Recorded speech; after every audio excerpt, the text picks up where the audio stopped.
इन 10 दिनों में की हुई छोटी से छोटी नेकी, कोई भी नेकी आप कर लें, इन 10 दिनों में की हुई छोटी सी छोटी नेकी का मुकाबला बाकी दिनों में किया हुआ बड़े से बड़ा अमल भी नहीं कर सकता।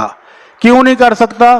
क्योंकि अल्लाह को ये दिन महबूब बड़े हैं, अल्लाह के नज़दीक ये पाकीज़ा बहुत हैं, अल्लाह के नज़दीक अजर व सवाब में ये बुलंदियां देने वाले हैं। इसलिए इन 10 दिनों की कदर करनी है, गफलत में नहीं रहना, मंडियों के चक्कर ही नहीं काटते रहना, बल्कि कुर्बानी का जानवर लें और वक़्त बचाएं और अल्लाह अल्लाह करने की कोशिश करें। कौन से अमल हैं?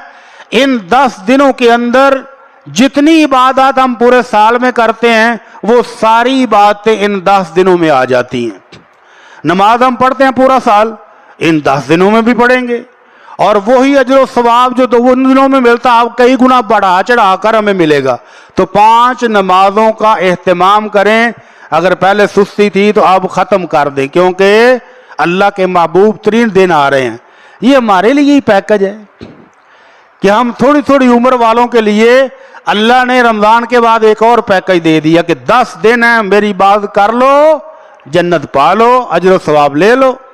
तो नमाजों का एहतमाम करें। उसके बाद रोज़ा है। मन साम यौमन फी सबीलिल्लाह, जो बंदा एक रोज़ा अल्लाह को राज़ी करने के लिए रख ले, बाअदल्लाहु वजहहु अनिन्नारि 70 खरीफन, अल्लाह उसको जहन्नम से 70 साल की मसाफत तक दूर फरमा देते हैं। तो जो बंदा इन 10 दिनों के 9 रोजे रख ले उसके तो क्या ही कहने हैं। अम्मा जी आयशा फरमाती हैं, काना रसूलुल्लाह सल्लल्लाहु अलैहि वसल्लम यसूमु 9 ज़िलहिज्जा, अल्लाह के नबी सल्लल्लाहु अलैहि वसल्लम ज़ुल्हज के 9 रोजे रखते थे। 10वें दिन क्यों नहीं रखना?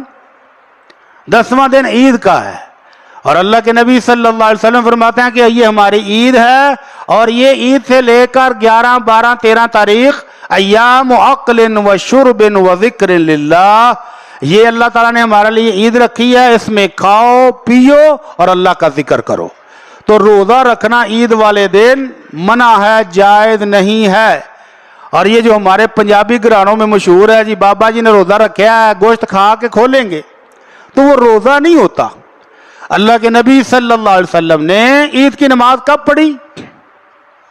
सूरज निकलते ही 10-15 मिनट बाद, और फिर फौरन कुर्बानियां की और कुर्बानी करने के बाद अपने ही ऊंट का, अपने ही बकरे का, अपने ही छतरे का गोश्त बनाकर खाया। तो इसको रोज़ा नहीं कहते।